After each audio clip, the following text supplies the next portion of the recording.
Саламатсыздарбы, урматтуу интернет сүйүүчүлөрү. Python программалоо тилин телефон аркылуу үйрөнүүнү улантабыз.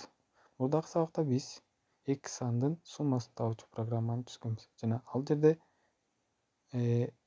өзгөрмөлөрдү, дагы бир канча маалымат типтерин колдонгонбуз. Эми бүгүн ошол маалымат типтери жөнүндө кененирээк сүйлөшөбүз.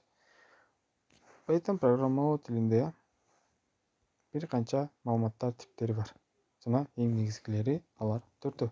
Бул int бүтүн маанилер, float чыныгы сан маанилери, башкача айтканда бөлчөк сандары, бул логикалык маанилер, true бул чындык, false жалган деген маанини билдире турган логикалык маанилер жана asterisk символ же символдук сан. Башкача айтканда символдордун чын жери.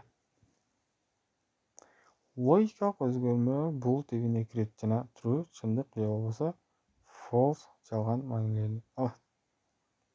Python тилиндеги программанын жазылышы сүрөттө көрсөтүлүп турат. Мына ушул. Эми анын экранга чыгарылышы кандай болот? Караңыз.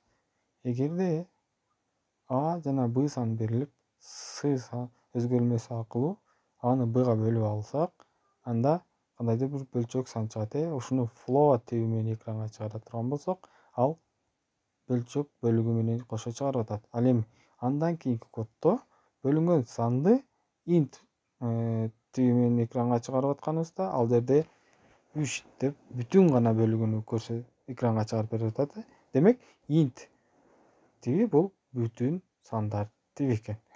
Ар кандай бардык бүтүн сандар мына ушул int маанилерге int тибине кирип калат.